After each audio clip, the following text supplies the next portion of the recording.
बात नहीं है। तो रेफरेंस इलेक्ट्रोड के बारे में हम पहले जानते हैं कि गाइस एग्जैक्टली क्या होता है। तो गाइस मैंने आपको पहले बताया था कि दो आपके पास यहाँ पे हाफ इलेक्ट्रोड यानी हाफ सेल हम इस्तेमाल करते हैं। यहां से एक आपके पास इलेक्ट्रोड रहेगा, यहां से आपके पास दूसरा इलेक्ट्रोड रहेगा। ये दोनों इलेक्ट्रोड एक पोटेंशियल के थ्रू कनेक्टेड रहेंगे और इनके बीच में एक हमारे पास होता है सॉल्ट ब्रिज, ठीक है, जो कि आयंस के मूवमेंट के लिए इस्तेमाल किया जाता है।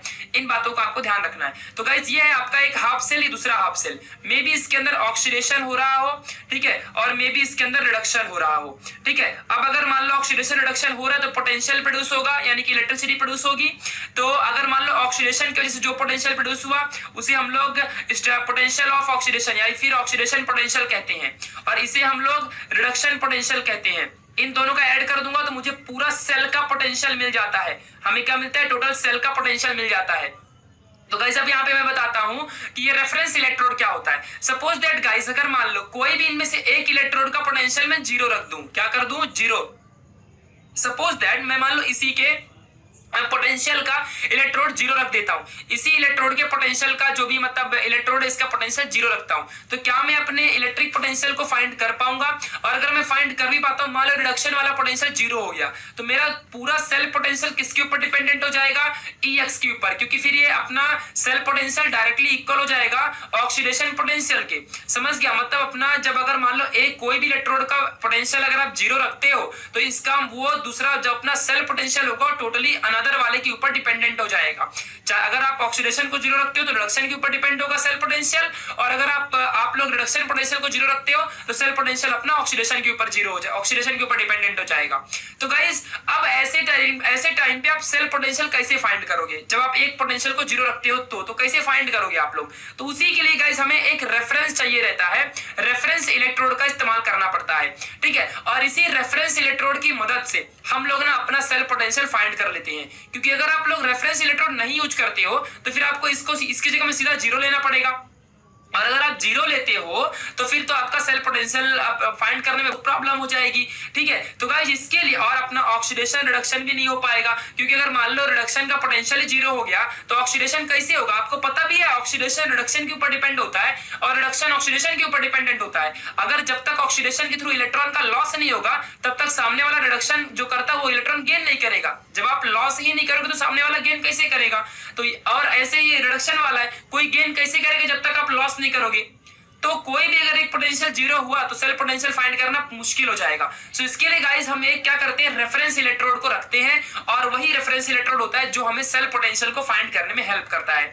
फिलहाल गाइस हम लोग यहाँ पे जो रेफरेंस इलेक्ट्रोड यूज करने वाले हैं, तो रेफरेंस इलेक्ट्रोड जो होगा हमारा होगा SHE, यानी कि स्टैंडर्ड हाइड्रोजन इलेक्ट्रोड, यानी कि एक ऐसा इलेक्ट्रोड जो हाइड्रोजन से क्रिएट होता हो, जिसके अंदर हाइड्रोजन गैस का जो आयंस होते हैं, हाइड्रोजन के जो आयंस होते हैं वो होंगे। जैसे कि मान लो अगर हाइड्रोजन है तो ये अपने एक इलेक्ट्रॉन को लॉस कर देगा तो ये बन जाएगा H+ बन जाएगा। This is the hydrogen ion, ठीक है। और इसे आप हाइड्रोनियम आयन भी कह सकते हो, H+। फिलहाल ये कभी कभी प्रोटॉन के फॉर्म में भी वर्क करता है, क्योंकि H+ ही एक ऐसा आयन होता है जिसके अंदर कोई इलेक्ट्रॉन नहीं होते। बट अगर मैं Na+ लिखूं तो इसका मतलब ये नहीं कि Na+ के अंदर एक भी इलेक्ट्रॉन नहीं है। Na+ के अंदर आपको 10 इलेक्ट्रॉन मिलेंगे, एक इलेक्ट्रॉन उसने लॉस कर दिया, क्योंकि 11 इलेक्ट्रॉन तो होते ही है उसके अंदर, ठीक है, क्योंकि उसका एटॉमिक नंबर 11 होता है। तो एक लॉस करेगा तो 10 ही बचेगा ना, तो इसका मतलब 10 इलेक्ट्रॉन तो है। But in the case of hydrogen एक ही होता है और वो भी लॉस कर देगा तो टोटल H+ बन जाएगा, यानी कि पूरा प्योर प्रोटॉन बन गया हो, ठीक है। तो ये बातें आपको ध्यान रखनी है। तो गाइस एक चीज याद रखो कि जो SHE होता है यानी कि सिंपल या स्टैंडर्ड हाइड्रोजन पोटेंशियल या इलेक्ट्रोड, इसका जो पोटेंशियल होता है ना ये जीरो होता है, इसका पोटेंशियल आपका जीरो होता है, बट इसके अंदर सॉल्यूशन तो भरा होता है। उस सॉल्यूशन का इस्तेमाल हम लोग करेंगे फॉर डूइंग दी और for completing the our cell potential measurement, ठीक है। तो ये बात आपको ध्यान रखना है, सेल पोटेंशियल का मेजरमेंट कैसे करोगे उसके लिए हम लोग SHE का इस्तेमाल करेंगे, ओके। SHE यानी कि स्टैंडर्ड हाइड्रोजन इलेक्ट्रोड। अब ये बनता कैसे ये सीख लो फटाफट। तो बस आपको वही, आप ये तो कोई याद कराने की बात नहीं, आप खुद से भी रीड कर लोगे। ये प्लैटिनम ब्लैक से बनता है, प्लैटिनम प्लेटेड कोटेड होता है, इसके अंदर प्लैटिनम ब्लैक कोटेड रहता है। देखो यहाँ पे प्लैटिनम ब्लैक, इसका पूरा मर्क्यूरी का इस्तेमाल करते हैं, प्लैटिनाइज्ड प्लैटिनम प्लेट हम इस्तेमाल करते हैं और यही इसके अंदर कोटेड होता है, ठीक है। Platinum wire, vessel, copper wire, इन सब का इस्तेमाल करके हम लोग हाइड्रोजन स्टैंडर्ड हाइड्रोजन इलेक्ट्रोड बनाते हैं, और जो कि वर्क करता है एज अ रेफरेंस इलेक्ट्रोड, किसी भी सेल पोटेंशियल को फाइंड करने में ये मदद करता है। इसके फॉर्मुलेशन के बारे में जान लो। तो इसमें guys platinum as a catalyst के फॉर्म में इस्तेमाल किया जाता है। ये जो यहाँ पे लाइन करके प्लेटिनम दिखा है ये कैटलिस्ट के फॉर्म में, और एक्चुअल जो है वो सिर्फ इतना ही है। ठीक है, तो गाइस H+ का मतलब हो गया कि एक इलेक्ट्रॉन इसने लॉस करके H2 बनाया। ठीक है, अपने इलेक्ट्रॉन को इसने लॉस किया था और देन उसने H2 बनाया, तो ये इसका फॉर्मुलेशन होगा। इस तरीके से अपना हाइड्रोजन इलेक्ट्रॉन फॉर्म होता है। Next electrode reaction. इलेक्ट्रोड में कौन सा रिएक्शन होगा? तो अगर मान लो गाइस दो हाइड्रोजन के आपके पास मॉलिक्यूल है तो दो इलेक्ट्रॉन गेन करेंगे तभी हाइड्रोजन बनेगा। This is the your electrode reaction. तो इलेक्ट्रोड में कौन सा रिएक्शन होता है? H+ तो पहले से रहता है, तो ये दो इलेक्ट्रॉन गेन करेगा और जब गेन करेगा तभी हाइड्रोजन बनाएगा, मतलब this is the reduction reaction. और ऐसे केस में गाइस यहाँ पे जो स्टैंडर्ड इलेक्ट्रिक पोटेंशियल होता है वो 0 रहता है, बट फिर भी रिएक्शन तो हो रहा है ना। अगर आप रेफरेंस यूज नहीं करोगे तो रिएक्शन ही नहीं होगा। यानी कि जो दूसरा वाला आपका इलेक्ट्रोड, मान लो इसका वाला 0 नहीं है, इसका में ऑक्सीडेशन हो रहा है, और दूसरा वाला जो है इसमें अगर मान लो रिडक्शन हो रहा है, और इस पोटेंशियल को अगर मान लिया आपने 0 ले लिया, तब तो फिर ऑक्सीडेशन रिडक्शन होना ही बंद हो जाएगा। अगर सेल पोटेंशियल चाहिए तो कम से कम रिएक्शन तो होना चाहिए ना भाई, भले पोटेंशियल 1 का 0 हो जाए बट रिएक्शन होना मांगता है। तो रिएक्शन हो बट पोटेंशियल 0 रहे, इस केस में अपना SHE हेल्प करता है, क्योंकि SHE का भी पोटेंशियल 0 ही होता है बट एटलीस्ट उसके अंदर रिएक्शन तो करवाता है ना वो। तो उस वजह से कम दूसरा अपना सेल तो वर्क करेगा। तो अपना जो इलेक्ट्रिक सेल है स्टैंडर्ड इलेक्ट्रिक पोटेंशियल वो तो हम फाइंड कर पाएंगे with the help of this. ठीक है, अगर ये 0 भी हो गया तो इसकी हेल्प से तो कम से कम मिलेगा। अगर ऐसे में हम लोग कुछ ऐसा इलेक्ट्रोड इस्तेमाल करें जिसमें रिएक्शन भी ना हो और पोटेंशियल भी 0 हो, तब तो हमारा ऑक्सीडेशन वाला भी नहीं होगा, तब तो हमें पूरा सेल का पोटेंशियल ही नहीं मिलेगा। बट ऐसे में कम से कम अगर भले हमको यहाँ पे रेफरेंस कोई इलेक्ट्रोड यूज करें, अगर उसका भले पोटेंशियल 0 है बट अगर रिएक्शन हो रहा है तो वो ऑक्सीडेशन तो करवाएगा ना, क्योंकि अगर रिडक्शन नहीं होगा तो ऑक्सीडेशन नहीं होगा, और ऑक्सीडेशन नहीं होगा तो रिडक्शन नहीं होगा, दोनों दूसरे के ऊपर डिपेंडेंट है। ठीक है, तो इसके लिए हम लोग रेफरेंस इलेक्ट्रोड यूज करते हैं। रेफरेंस इलेक्ट्रोड का भी पोटेंशियल 0 ही होता है, बट वो ऑक्सीडेशन को कम से कम करवाता है, जिससे हमें हेल्प मिलती है रिएक्शन में। ठीक है, तो ये बातें आपको जाननी है। गाइस एप्लीकेशन क्या है SHE का, मतलब आपका जो स्टैंडर्ड हाइड्रोजन इलेक्ट्रोड है इसका आपका एप्लीकेशन क्या है इसका। ठीक है, तो गाइस ये बात ध्यान रखो कि स्टैंडर्ड जो आपका SHE है, मतलब स्टैंडर्ड हाइड्रोजन इलेक्ट्रोड है, ये हमें हेल्प करता है to determine the potential of the zinc. Zinc के पोटेंशियल को हमें फाइंड करने में मदद करता है। जैसे कि मान लो अब यहाँ पे कोई भी एक रिएक्शन हो रहा है, जैसे कि ये ऑक्सीडेशन है, अब जिंक ने क्या किया, यहाँ ये ऑक्सीडेशन है, जिंक ने लॉस किया 2 इलेक्ट्रॉन तो Zn2+ बन गया। फिर यहाँ पे हाइड्रोजन ने 1 इलेक्ट्रॉन गेन किया तो यहाँ पे देखो H2 बन गया, इस तरीके से। और प्लेटिनम अपना कैटलिस्ट है। ठीक है, इस तरीके से अपना यहाँ पे रिएक्शन हुआ। ठीक है, तो इसका जो आप लोग इलेक्ट्रोमोटिव आपको जो यहाँ पे मतलब रिएक्शन लिखोगे तो इसका कैसे लिखोगे? Standard electric potential of this cell is equal to आपका EH2 minus EZn is equal to minus of EZn, क्योंकि जो आपका हाइड्रोजन वाला है वो 0 है ना। देखो अगर मान लो E0 ऑफ दिस सेल जो है वो इक्वल रहेगा, अगर मान लो वो इक्वल है किसके? आपके E0 of the hydrogen minus E0 of the Zn के, और इसका पोटेंशियल जो E है उसकी वैल्यू 0 होती है, ये तो हमको भी पता है। तो यहाँ पे क्या आएगा? E0 ऑफ द Zn और यहाँ पे E0 ऑफ द सेल आ जाएगा। ठीक है, यानी कि finally E0 of the cell क्या मिला? Is equal to minus of E0 of the Zn। अपने को ये मिल जाएगा। That's it. समझ गया? ये बातें आपको थोड़ा सा ध्यान रखनी है। ओके, बहुत ज्यादा जरूरी भी है ये। ठीक है, इसी चीज को आपको समझ के रखना है। चलो अब गाइस में आप बोलोगे कि यहाँ पे माइनस कैसे साइन आया, ये बातें थोड़ा सा देख लो अच्छे से, कैसे माइनस आया। फिलहाल यहाँ पे प्लस होता है बट माइनस कैसे आया? तो गाइस एक चीज समझो, अगर मान लो आपके पास एक इलेक्ट्रोड है जिसका नाम है एनोड, ठीक है, जिसका नाम है एनोड, और एक इलेक्ट्रोड है जिसका नाम है कैथोड।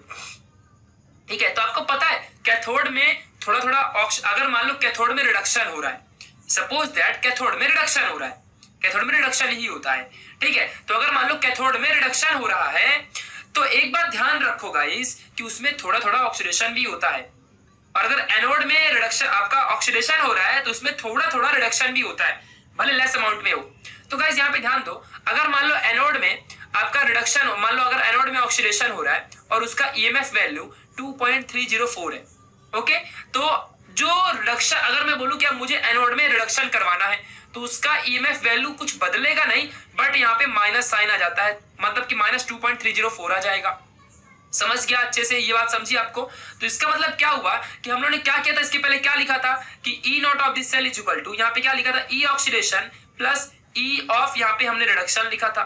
अगर मैं गाइस बात करूं कि अपना रिडक्शन रिएक्शन ही हो, ऑक्सीडेशन हो ही नहीं रहा है, suppose that in the case of reference oxidation वाला 0 है, ऑक्सीडेशन नहीं हो रहा है, तो मतलब ऑक्सीडेशन वाला रिडक्शन कर रहा होगा। सो इसका मतलब अगर मैं इसको लिखूं तो कैसे लिखूंगा? Minus of E of reduction plus E of reduction. अब लेकिन आप बोलोगे काट दो, नहीं नहीं नहीं नहीं, इसके अंदर जो रिडक्शन हो रहा है मे बी ये जिंक का हो रहा होगा, मे बी ये हाइड्रोजन का हो रहा होगा, तो कैसे काटोगे? ये दूसरा एलिमेंट है ना, तो कट नहीं कर सकती हो। हाँ, बट इसको ऐसे तो लिख सकते हो ना कि ई of the reduction of the hydrogen molecule minus E of the reduction of the zinc, ऐसा तो लिख सकते हो ना, अगर ऐसा हो रहा है तो वही चीज तो यहाँ पे लिखा है, देख लो आप लोग। तो मतलब एक चीज आपको समझना है, अगर ऑक्सीडेशन पोटेंशियल को आप रिडक्शन में लिखना चाहो तो you can, but minus sign जरूर लगा देना। अगर आप चाहो तो रिडक्शन को भी ऑक्सीडेशन लिख सकते हो, बट यहाँ पे माइनस साइन लगा देना, बस इतना ही कर सकते हो। किसी भी पोटेंशियल को आप चेंज कर सकते हो, बस माइनस साइन लगा देने का, समझ गया? तो ये ट्रिक इसीलिए मैंने आपको लास्ट में बताने की सोची, ठीक है? तो ये बात आपको ध्यान रखनी है, इसीलिए यहाँ पे आप माइनस लगा सकते हो। तो यहाँ पे क्या हो रहा है, ये H2 का भी यहाँ पे आपको देखो ना, यहाँ पे H2 क्या कर रहा है, रिडक्शन ही तो कर रहा है। H2 जो है रिडक्शन कर रहा है, मतलब एक इलेक्ट्रॉन गेन के तभी ना हाइड्रोजन बना रहा है, तो यहाँ पे रिडक्शन हो रहा है। और Zn भी तो आपका ऑक्सीडेशन ही कर रहा है, तो माइनस कर दो यहाँ पे, और रियल में रिडक्शन यहाँ पे 0 है, माइनस आ जाएगा, यहाँ पे इतना वैल्यू आ जाएगी, दैट्स इट, खत्म कहानी। तो इसमें कुछ है नहीं, एप्लीकेशन खत्म।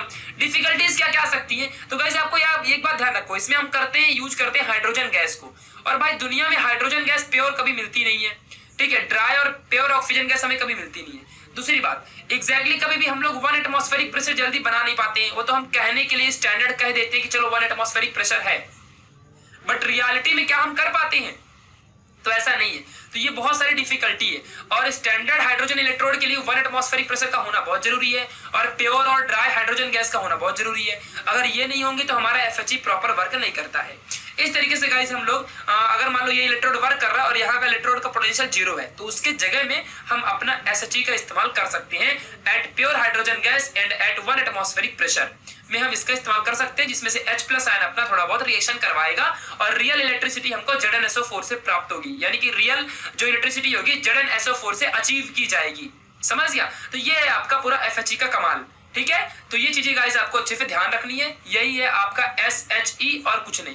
अगर आप हाइड्रोजन इलेक्ट्रोड की बात करो तो आपके पास देखो वही हाइड्रोजन है और प्लेटिनम को, ये तो आपका कैटलिस्ट हो गया, लिखो चाहे मत लिखो। तो ये आपका यहाँ पे देखो क्या हो रहा है, H+ है ना, मतलब ये इलेक्ट्रॉन गेन करेगा और क्या बनेगा, H2 बनाएगा, ठीक है? अगर आप यहाँ पे 2 लिखते हो तो 2 लिख दो, दैट्स इट, H2 बनाएगा इस तरीके से। तो इलेक्ट्रोड रिएक्शन देखो वही चीज यहाँ पे रिएक्शन हुआ, बगल में मैं क्यों करूँ जब बगल में मैंने यहाँ पे कर दिया, चलो फिलहाल यहाँ पे लिखा भी है, इतना चिंदी। और एट 25 डिग्री सेल्सियस टेम्परेचर क्या मिलेगा, हाइड्रोजन का अगर आप सेल पोटेंशियल और standard potential of this cell अब कहाँ पे फाइंड करोगे, आप 25 डिग्री सेल्सियस से फाइंड कर रहे हो तो 0.0592 और अपन n के जगह में number of mole of electron क्या है 2, तो 2 लिख दो, और pH2 यानी कि आपका वही प्लेटिनम वाला जो pH2 है, pH2 अपन हाइड्रोजन प्लस ये लिख दो, pH2 अपन H+2 वो लिख दो, और ये इसकी वैल्यू अगर ये सेम है तो कट जाएगा और आपका यहाँ पे पोटेंशियल 0 आएगा, that's it, total 0, total value ही 0 मिल जाएगी।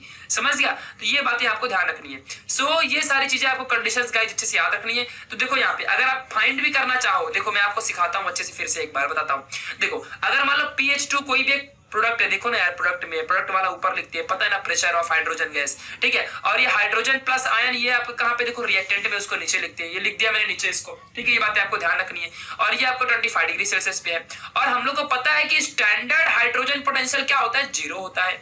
तो इसकी जगह में मैं जब 0 पुट करूंगा तो ये पूरा 0 हो जाएगा, तो क्या मिलेगा मुझे, minus 0.0592 upon 2 log to the base 10 pH2 upon H+2, यही मिलेगा ना, दैट्स इट। तो ये हो गया आपका पोटेंशियल ऑफ दिस सेल, कौन सा, हाइड्रोजन इलेक्ट्रोड का पोटेंशियल, ठीक है? क्योंकि यहाँ पे स्टैंडर्ड जो होता है वो तो 0 होता है ना, ये बातें आपको ध्यान रखनी है। चलो गाइस, दो सबसे मेजर आपको यहाँ पे डिफरेंसेस के बारे में बता दूं, प्राइमरी वोल्टाइक सेल के बारे में और सेकेंडरी वोल्टाइक सेल के बारे में। गाइस एक बात समझना अच्छे से कि प्राइमरी वोल्टाइक सेल में हमेशा एक बात ध्यान रखना कि जो भी सेल हो, ये दोनों गैल्वेनिक सेल है, ये दोनों गैल्वेनिक और वोल्टाइक सेल है, बात ध्यान रखो, दोनों गैल्वेनिक सेल है। ये एप्लीकेशन ऑफ गैल्वेनिक सेल हम लोग देख रहे हैं, ठीक है? दोनों में सिर्फ डिफरेंस इतना है कि प्राइमरी सेल को आप चार्ज नहीं कर सकते हो, but you can charge secondary cell, इसको आप चार्ज कर सकते हो। एग्जाम्पल के लिए वोल्टाइक सेल याद रखना, और इसमें एग्जाम्पल के लिए ड्राई सेल याद रखना, ठीक है? क्यों ऐसा होता है, इसको आप चार्ज कर सकते हो, क्यों? क्योंकि इसके अंदर जो इलेक्ट्रॉन होता है ना, इलेक्ट्रॉन रिवर्स होता है, reverse of the direction of flow of the electron. इसमें direction of flow of the electron को आप रिवर्स कर सकते हो। मान लो अगर इधर से एक बार इलेक्ट्रॉन ऐसे गया तो आप इसको वापस से इधर भी भगा सकते हो, तो मतलब जो चार्ज इधर गया उसको इधर घुमा दो तो फिर से बैटरी चार्ज हो जाएगी, समझा? तो आप इसे वापस फिर रिचार्ज कर सकते हो। बट आप वोल्टाइक सेल को जो यहाँ पे प्राइमरी वाला है, इसे आप रिचार्ज नहीं कर सकते, क्योंकि यहाँ पे जो रिवर्सल होता है वो बिल्कुल पॉसिबल नहीं होता है, कैन नॉट रिचार्ज, ठीक है? किसमें पॉसिबल आपका बिल्कुल भी रिचार्ज के लिए इलेक्ट्रॉन का रिवर्सिबल फ्लो पॉसिबल नहीं है प्राइमरी में, बट सेकेंडरी में पॉसिबल है। तो इसके लिए थोड़ा सा इनके डिफरेंसेस है आपको जान के रखनी है, ठीक है। चलो अभी गाइस थोड़ा सा मैं आपको निकल कैडमियम और निकार्ड स्टोरेज के बारे में बताता हूँ, या फिर मर्क्यूरी बैटरी। पहले मर्क्यूरी के बारे में समझ लो। मर्क्यूरी में क्या होता है, ZnHg यानी जिंक मर्क्यूरस, आप इसे ऐसा कह सकते हो, ठीक है, ZnHg। और इसमें हाइड्रोक्सिल ग्रुप के 2 इस्तेमाल करोगे तो रिएक्शन आपको, अब रिएक्शन समझाऊं मैं, ठीक है। तो यहाँ पे ZnOH, यहाँ पे ZnO और H2O और 2 इलेक्ट्रॉन बाहर निकलेंगे, ये आपका एनोड ऑक्सीडेशन। और ये HgO H2O और इलेक्ट्रॉन, ये आपका Hg, ये कैथोड ऑक्सीडेशन। इन दोनों में electron electron same same, water water same same, क्या मिलेगा, Zn और OH, ये इधर से, और इधर से क्या मिलेगा आपको, ZnO और Hg। देखो इधर से, this is the overall reaction, this is for mercury battery, this is for the निकल कैडमियम के लिए। देख लो निकल कैडमियम में निकार्ड स्टोरेज होता है, निकार्ड स्टोरेज सेल एक होता है, ठीक है, जिसके अंदर निकल इस्तेमाल हम करते हैं, निकल ऑक्साइड हम लोग इस्तेमाल करते हैं। ये बातें आपको ध्यान रखनी है। निकल ऑक्साइड जिस सेल में इस्तेमाल होता है उसे हम निकार्ड स्टोरेज सेल कहते हैं, ठीक है। ये बातें आपको समझनी है। इसके अंदर क्या होता है, कैडमियम 2 हाइड्रोक्सिल ग्रुप से रिएक्शन करता है और क्या बनाएगा, cadmium hydroxide plus 2 electron release करता है, this is the oxidation reaction. और निकल डाइऑक्साइड जो है आपका, या निकल ऑक्साइड भी आप कह सकते हो, ये वाटर से रिएक्शन करेगा और 2 इलेक्ट्रॉन गेन करेगा, तो क्या बनाएगा, ये आपका बनाएगा निकल हाइड्रोक्साइड एंड 2 हाइड्रोक्सिल ग्रुप बाहर भगा देगा। अब यहाँ पे देखो ये सेम, और आपको बाकी तो कोई चीज सेम दिख नहीं रही है, हाँ यहाँ से देखो ये और ये सेम दिख रहा है, तो रिएक्टेंट प्रोडक्ट रिएक्टेंट आप काट सकते हो, ये बात ध्यान रखना। तो यहाँ से क्या मिलेगा, कैडमियम और निकल आपको मिल जाएगा, प्लस 2 वाटर भी बचा, ये भी मिल जाएगा। और प्रोडक्ट में क्या बन गया, CdOH2 बचा, वो लिख दो, और यहाँ पे आपको NOH2 बचा, ये भी लिख दो। This is the overall reaction for the NiCad storage cell. इतनी चिंदी सी चीज है, इसमें क्या समझाना। अब गाइस बढ़ते हैं हम थोड़ा सा इलेक्ट्रोकेमिकल के लिए, इलेक्ट्रोकेमिकल सीरीज के लिए बढ़ते हैं। ये क्या होता है, कैसे होता है, थोड़ा समझो गाइस। एक बात ध्यान रखो, रेडॉक्स रिएक्शन में जब आपके सामने रेडॉक्स रिएक्शन होता है तो आपको पता है कि इसके अंदर साइमल्टेनियसली ऑक्सीडेशन और इसके अंदर साइमल्टेनियसली रिडक्शन दोनों होते हैं। साइमल्टेनियसली ऑक्सीडेशन और साइमल्टेनियसली रिडक्शन दोनों होती हैं। वी नो दैट गाइस कि in the case of oxidation reaction there is loss of electron, there is loss of electron. तो गाइस यहाँ पे ध्यान रखना है, there is loss of electron. In the case of reduction reaction there is gain of electron. यहाँ पे क्या होता है, there is gain of electron. ये बातें आपको ध्यान रखनी है, ठीक है। और अगर इन दोनों रिएक्शन को मैं कंबाइन कर दूं तो this is the redox reaction. एक एग्जांपल देना चाहूंगा for the oxidation guys. Sodium याद रखना, सोडियम में क्या होता है, ये एक इलेक्ट्रॉन को लॉस करता है और यहाँ Na+ बनाता है। इन the case of reduction reaction यहाँ पे क्या होता है, आप जैसे क्लोरीन ले लो, और क्लोरीन क्या करता है, यहाँ पे बहुत इंपॉर्टेंट है ये, ठीक है, क्लोरीन के बारे में याद कर लो। क्लोरीन क्या करेगा, ये एक इलेक्ट्रॉन गेन करेगा, देखो गेन कर लिया, और यहाँ पे क्लोरीन बनाता है, समझ गया अच्छे से। तो इस तरीके से आपको याद रखना है। तो दिस इज दी रिडक्शन, ये रिडक्शन है और ये आपका ऑक्सीडेशन है, ठीक है। चलो अब अगर मैं कोई रिडॉक्स रिएक्शन की बात करूं तो आपको थोड़ा समझना है, यहाँ पे ध्यान दो। अगर मैं गाइस मान लो Mg+Br2 लेता हूं और यहाँ पे मैंने बनाया MgBr2, अगर मैंने ये कोई भी रिएक्शन लिख दिया, this is the oxidation redox reaction, ठीक है। चलो तो अब यहाँ पे समझते हैं पहले पहले Mg के बारे में जानो। यहाँ पे आ जाओ, पहले Mg का एटॉमिक नंबर होता है 12, इसका इलेक्ट्रॉनिक कॉन्फिगरेशन 282। 2 इलेक्ट्रॉन ये क्या करेगा, लॉस कर देगा। 2 इलेक्ट्रॉन लॉस करेगा तो क्या बनाएगा, Mg2+ बनाएगा, ठीक है। और इसने 2 इलेक्ट्रॉन क्या कर दिए, लॉस कर दिए, ठीक है। तो ये बन गया कटायन, यानी कि लॉस ऑफ इलेक्ट्रॉन के, यानी कि इसने ऑक्सीडेशन परफॉर्म किया। और इन the case of guys bromine, bromine is the halogen group element, और ब्रोमीन जो हैलोजन होते हैं ये इलेक्ट्रॉन गेन करते हैं, तो ब्रोमीन क्या करेगा, 2 इलेक्ट्रॉन को गेन कर लेगा, ठीक है। चलो तो यहाँ पे फिलहाल बढ़ते हैं। तो Mg ने क्या किया, ये क्या करेगा, Mg यहाँ पे प्लस बनता है और Br यहाँ पे माइनस बनता है, ठीक है। तो एक बात ध्यान रखना है, Mg हमेशा 2+ बनेगा, बिकॉज 2A2 होता है ना, तो 2 इलेक्ट्रॉन ये लॉस करता है, तो इसीलिए यहाँ पे क्या बनेगा, Mg2+, यानी कि Mg ने यहाँ पे क्या किया है, ऑक्सीडेशन किया है। ऑक्सीडेशन यानी कि कौन ऑक्सीडाइज हुआ है, ऑक्सीडाइज कौन हुआ है, Mg अपना ऑक्सीडाइज्ड, ठीक है। और ब्रोमीन ने इलेक्ट्रॉन गेन किया ना, यानी कि ये क्या हुआ है, रिडक्शन किया इसने, यानी कि ये क्या हुआ यहाँ पे, इट इज रिड्यूस्ड। ये क्या हुआ यहाँ पे, रिड्यूस हुआ है, ये आपका रिड्यूस्ड हुआ है, ठीक है। ये बातें आपको ध्यान रखनी है। चलो तो गाइस आपको एक बात बता दूं, ध्यान रखना अच्छे से। ऑक्सीडेशन जो ऑक्सीडाइज हुआ है इसे हम लोग रिड्यूसिंग एजेंट कहते हैं। उल्टा रिड्यूसिंग एजेंट, और इसे हम लोग ऑक्सीडाइजिंग एजेंट कहते हैं। क्या कहते हैं हम लोग इसे, ऑक्सीडाइजिंग एजेंट। आप बोलोगे ऐसा क्यों, ये तो रिडक्शन कर रहा है, खुद ये रिड्यूस हुआ है, तो ये ऑक्सीडाइजिंग एजेंट क्यों, और ये ऑक्सीडेशन किया है, ये ऑक्सीडाइज हुआ, ये रिड्यूसिंग एजेंट क्यों, ऐसा क्यों हुआ।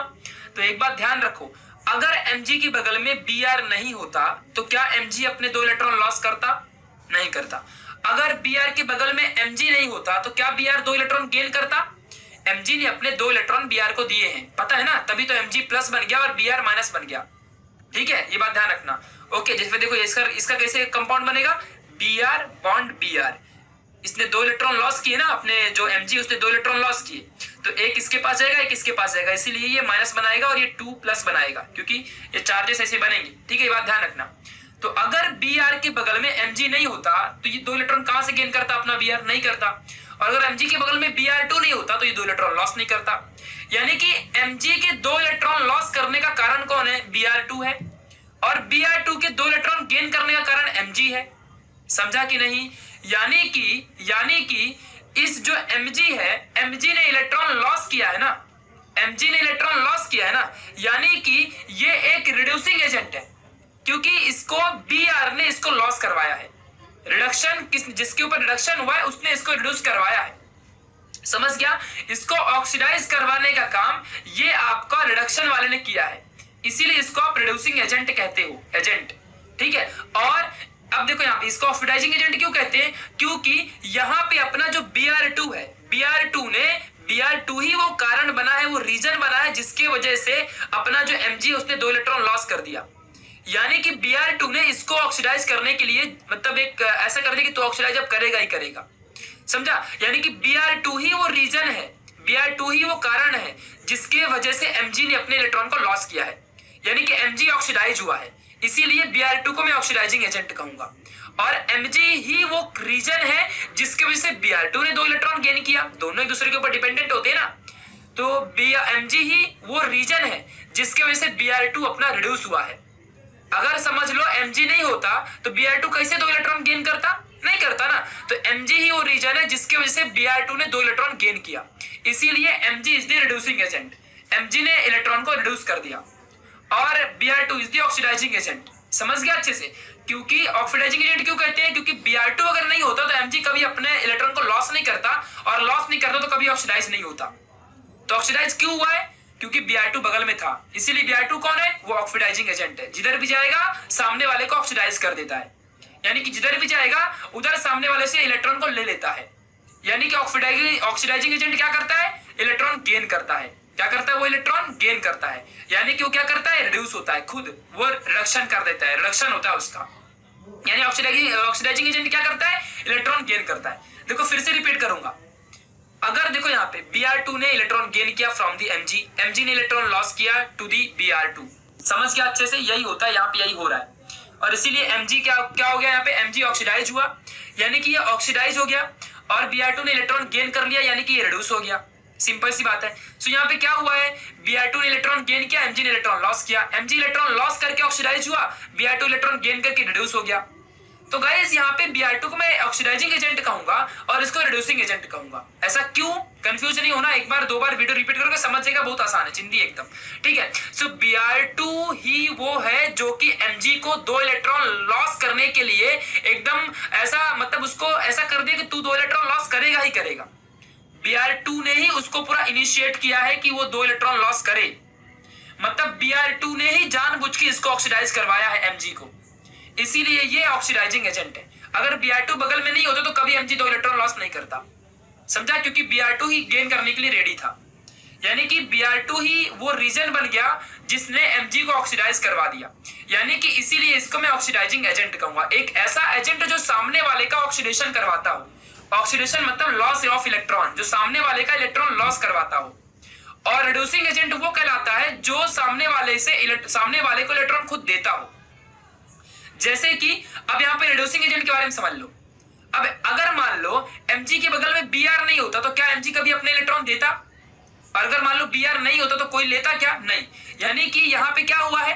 रिड्यूसिंग एजेंट ही यहाँ पे क्या कर रहा है? जो रिड्यूस करवा रहा है। यानी कि अगर मान लो Mg नहीं होता तो Br2 कभी 2 इलेक्ट्रॉन लेता नहीं, यानी कि कभी वो रिड्यूस नहीं होता, अब Mg बगल में तभी ना वो रिड्यूस हुआ, यानी कि रिड्यूसिंग एजेंट ये है। अगर Mg है तभी Br2 ने 2 इलेक्ट्रॉन गेन किया, और इसीलिए अपना Mg ये अपना रिड्यूसिंग एजेंट बन गया, क्योंकि इसने सामने वाले को रिड्यूस कर दिया। सामने वाले को इलेक्ट्रॉन लेने के लिए उसको ऐसा कर दिया कि तू इलेक्ट्रॉन अब लेगा ही लेगा। उसको जबरदस्ती रिड्यूस करवा दिया। तो रिड्यूसिंग एजेंट सामने वाले को रिड्यूस करवा देता है और ऑक्सीडाइजिंग एजेंट सामने वाले को ऑक्सीडाइज करवा देता है। तो ऑक्सीडाइजिंग एजेंट क्या करते हैं, सामने वाले को ऑक्सीडाइज करवाते हैं और रिड्यूसिंग एजेंट सामने वाले को रिड्यूस करवाते हैं। रिड्यूस इन द सेंस कि सामने वाले को ऐसा कर देते हैं कि तू इलेक्ट्रॉन अब गेन करेगा ही करेगा। यानी कि रिड्यूसिंग एजेंट क्या करते हैं, सामने वाले को इलेक्ट्रॉन लेने के लिए बाध्य कर देते हैं, फिक्स कर देते हैं कि तू अब इलेक्ट्रॉन लेगा ही लेगा, उसको ऐसा डिपेंड कर देते हैं। और ऑक्सीडाइजिंग एजेंट सामने वाले को क्या कर देते हैं कि तू इलेक्ट्रॉन लॉस करेगा ही करेगा, यानी कि सामने वाले से इलेक्ट्रॉन लॉस करवा देते हैं। तो लॉस करवा के क्या करेंगे, खुद ही रखते हैं ना। तो ऑक्सीडाइजिंग एजेंट क्या करेगा, अगर सामने वाले से इलेक्ट्रॉन लॉस करवाएगा तो वो इलेक्ट्रॉन खुद ही गेन करेगा।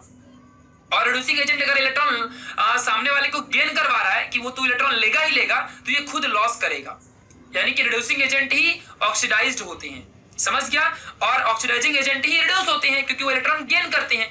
अब अगर मैं किसी को जाके कह रहा हूं कि तू इलेक्ट्रॉन क्या कर, अगर मैं एमजी को जाके बोलूं, मैं खुद एमजी को बोलूं कि तू मुझे 2 इलेक्ट्रॉन दे दे, तो मैं क्या कह रहा हूं, मैं एक एजेंट हूं जो कि मैं सामने वाले को बोल रहा हूं कि तू 2 इलेक्ट्रॉन दे, तो दे तो देगा पर किधर जाएगा, तो फिर मुझे ही वो रिस्पॉन्सिबिलिटी लेनी पड़ेगी, मैं ही वो 2 इलेक्ट्रॉन रखूंगा अपने पास। यानी कि मैं इलेक्ट्रॉन रख लिया, मतलब मैंने रिडक्शन कर लिया अपना खुद का, मैंने खुद अपना रिडक्शन कर लिया, मैं खुद रिड्यूस हो गया, समझ गया अच्छे से। तो मैं खुद यहाँ पे रिड्यूस हो गया, यानी कि मैं ऑक्सीडाइजिंग एजेंट हूं क्योंकि मैंने सामने वाले से इलेक्ट्रॉन लॉस करवाया है, क्योंकि लॉस ऑफ इलेक्ट्रॉन ऑक्सीडेशन होता है, समझ गया अच्छे से। तो कंफ्यूज नहीं होना, इसीलिए मैं बार बार यहाँ पे इन चीजों को आपको बता रहा हूँ। तो ऑक्सीडाइजिंग एजेंट सामने वाले का इलेक्ट्रॉन लॉस करवाते हैं, बट जब वो लॉस कर देंगे तो वो इलेक्ट्रॉन को खुद रख लेते हैं। जैसे कि Br2 यहाँ पे खुद इलेक्ट्रॉन को रख लिया और खुद का अपना रिडक्शन कर लिया और वो ऑक्सीडाइजिंग एजेंट बन गया, ठीक है। और रिड्यूसिंग एजेंट क्या करते हैं, सामने वाले को बोलते हैं तू इलेक्ट्रॉन ले ले, तो बोलेगा ले तो लो बट कोई देगा तब ना, तो ये खुद जाके इलेक्ट्रॉन देंगे, भाई तू ले, मैं तेरे को खुद देता हूँ, तू इलेक्ट्रॉन रख ले। तो जब इलेक्ट्रॉन रख लेगा तो ये खुद इलेक्ट्रॉन दिया, मतलब ये अपने इलेक्ट्रॉन को लॉस कर दिया रिड्यूसिंग एजेंट ने, और सामने वाले को इलेक्ट्रॉन दे दिया, उसको लूज करवा दिया, समझ गया। तो इस तरीके से गाइस आपको ध्यान रखना है, रिड्यूसिंग एजेंट 2 इलेक्ट्रॉन को लॉस कर देगा और सामने वाले इलेक्ट्रॉन को दे देगा, तो वो खुद रिड्यूस हो जाएगा और इसने अपने इलेक्ट्रॉन को दे दिया, मतलब लॉस कर दिया अपने इलेक्ट्रॉन को। तो रिड्यूसिंग एजेंट इलेक्ट्रॉन लॉस करते हैं, ऑक्सीडाइजिंग एजेंट इलेक्ट्रॉन गेन करते हैं, ठीक है। अब तो आपको कंफ्यूजन नहीं होगा। और जो रिड्यूस जो हुआ यानी वो भी इलेक्ट्रॉन गेन ही कर रहा है ना, और ऑक्सीडाइज जो इलेक्ट्रॉन लॉस कर रहा है, क्योंकि रिड्यूसिंग एजेंट ही ऑक्सीडेशन करते हैं और ऑक्सीडाइजिंग एजेंट ही आपका रिडक्शन करते हैं। तो इस तरीके से आपको इसमें डिफरेंस याद रखना है। अगर मैं बोलूं कि ऑक्सीडाइजिंग एजेंट बढ़ रहा है, इसका मतलब क्या हो रहा है कि जो रिड्यूस करने की पावर है वो बढ़ रही है। अगर मैं कहूं कि ऑक्सीडाइजिंग, अब यहाँ पे यही चीज तो समझना है इलेक्ट्रोकेमिकल सीरीज में, अभी बताऊंगा। अगर मैं बोलूं कि ऑक्सीडाइजिंग एजेंट बढ़ रहा है, ऑक्सीडाइजिंग एजेंट की पावर स्ट्रेंथ जो है वो बढ़ रही है, तो इसका मतलब क्या है कि सामने वाले को इलेक्ट्रॉन लॉस करने के लिए ज्यादा ये उसे क्या कर सकता है, ज्यादा उसे डिपेंडेंट कर सकता है कि तू इलेक्ट्रॉन अब ज्यादा लॉस करेगा, ये ज्यादा पावरफुल बन जाएगा।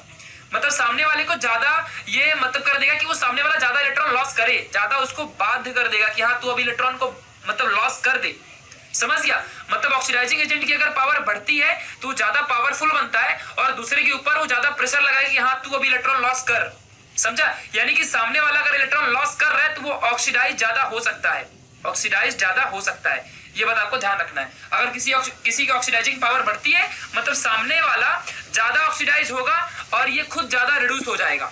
अगर मान लो Mg है, मान लो सपोज मैं हूं, ठीक है, ये सपोज मैं हूं, ठीक है, और मैं ऑक्सीडाइजिंग एजेंट हूं, यानी कि मैं क्या करता हूं, मैं खुद इलेक्ट्रॉन गेन करने का काम करता हूं, समझ गया। ऑक्सीडाइजिंग एजेंट हूं ना, मैं सामने वाले को बोलूंगा तू इलेक्ट्रॉन लॉस कर, मैं सामने वाले को बोलता हूं लॉस कर, वो लॉस करेगा तो फिर मैं ही गेन करूंगा ना, यानी कि मैं इलेक्ट्रॉन गेन करने वाला हूं, ठीक है। और मैं यानी कि ऑक्सीडाइजिंग एजेंट बन गया क्योंकि मैं यहाँ पे रिड्यूस हो रहा हूँ, मैं ऑक्सीडाइजिंग एजेंट बन गया।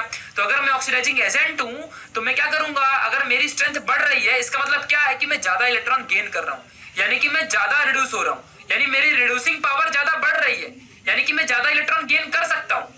तभी ना मेरे मतलब देखो सिंपल सी बात है, ऑक्सीडाइजिंग एजेंट क्या करता है, सामने वाले के इलेक्ट्रॉन को बोलता है तू लॉस कर, उसको लॉस करवाने में हेल्प करता है, यानी सामने वाले को ऑक्सीडाइज करवाता है। सामने वाला ऑक्सीडाइज करेगा मतलब इलेक्ट्रॉन लॉस करेगा, क्योंकि ऑक्सीडेशन मतलब लॉस ऑफ इलेक्ट्रॉन होता है, सामने वाला इलेक्ट्रॉन लॉस करेगा। तो जब वो लॉस करेगा तो यानी कि मैंने सामने वाले को ऑक्सीडाइज कर दिया, यानी कि मैं कौन सा एजेंट हुआ, मैं ऑक्सीडाइजिंग एजेंट हुआ, मैं ऑक्सीडाइज करवाने वाला एजेंट हुआ। जब ऑक्सीडाइज सामने